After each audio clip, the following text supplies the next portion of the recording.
श्रीयुत अनिल शिंदे यांच्यावरती हक्कभंग प्रस्ताव आणला। मागच्या आठवड्यात ड्रग्सवरती चर्चा चालू असताना मी माझ्या बोलण्यात अशी स्पष्ट भूमिका घेतली की ड्रग्सला जर कंट्रोल करायचं असेल तर ड्रग्स ज्या पोलीस स्टेशनच्या हद्दीत मिळतील त्याच्यावरती सिनियर इन्स्पेक्टरला जबाबदार धरण्यात यावं।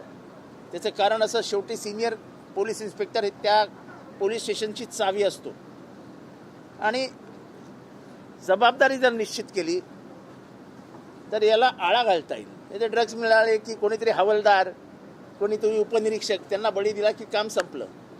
खरा वाटा मोठ्यांचा मोठा असतो, उगाच खालच्यांचा बळी देऊन टाकायचं। साहेब केली कारवाई केली, हां पोचवले दोघांना घरी।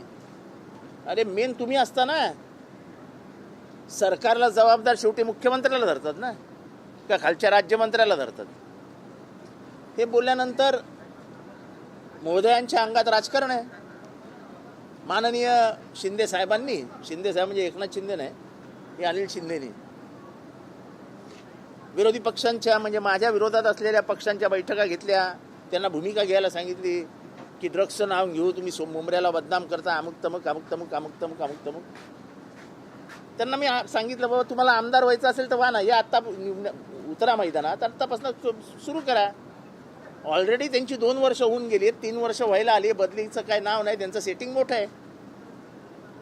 आत्ता आमच्या इथे एक पॅरालिसिस झालेल्या माणसावरती रेपची केस टाकली, रेप। आमच्या इथे 12 मर्डर झाला, 12 मर्डर या नशेच्या धुंदीत त्या गुन्हेगारांनी फायरिंग, चाकू भुस, हे सगळे नशेच्या धुंदीत होते।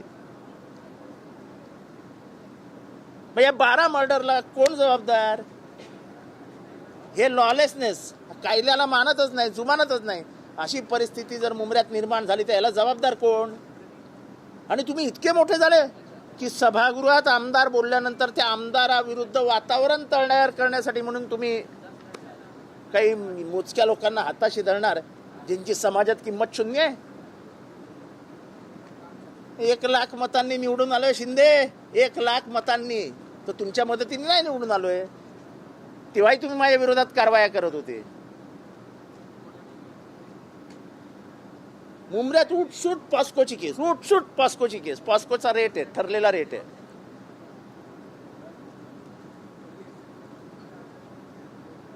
पासपोर्ट सर्टिफिकेट ठरलेला रेट आहे।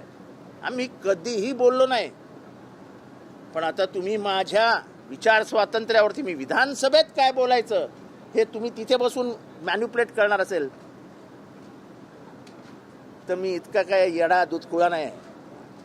40 वर्ष हा धंदा करतोय। जर मुख्यमंत्र्यांना नाव घेऊन टीका करू शकतो आम्ही आणि मुख्यमंत्री हसत खेळत आमच्याशी बोलतात, तर तुम्ही कोण हो? आमचे काय विशेष अधिकार आहेत? आम्ही जर इथे बोललो तर उच्च न्यायालयात सुद्धा केस होऊ शकत नाही। आम्हाला प्रोटेक्शन ऑफ द हाऊस आहे। हे सगळं माहिती, म्हणजे माहिती नसेलच त्यांना। ते ज्या उद्धट पद्धतीने गेले अनेक वर्ष आमच्याशी बोलतायत, मी तर पोलीस स्टेशनला जाणंच सोडून दिलंय। तुमचा चहाच नको बोललो एकदा।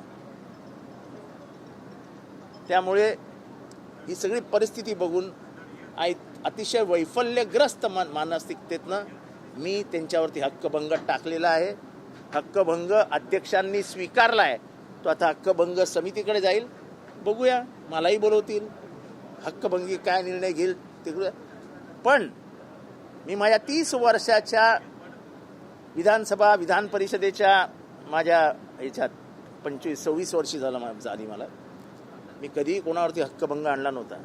वाद झाले, हे झाले, ते झाले, सोडून द्या। पण हे महाशय स्वतःला म्हणजे काहीतरी विधानसभेपेक्षा मोठा, आमदारापेक्षा मोठा, हे असं चालणार नाही। मी वारंवार सांगतोय आणि मी मुख्यमंत्र्यांना आपल्याद्वारे विनंती करतो की हे जे पोलिसी राज सुरू झालंय, की जिथे बीजेपी शिवसेनेचा आमदार नाही तिथे पोलीस राज आणायचं, हे चालणार नाही। काय करतील? एखादी अजून केस टाकतील, 4 दिवस जेलमध्ये बसवतील, फाशी तर देणार नाहीत।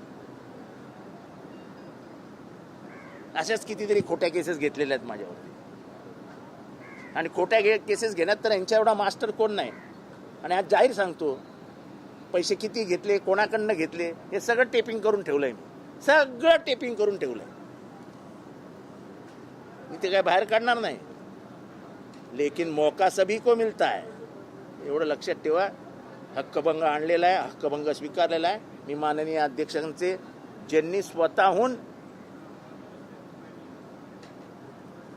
सदस्यांचे हक्क आणि अधिकार अबाधित राहिले पाहिजे ती भूमिका घेतली, त्याबद्दल त्यांचे मनापासून आभार.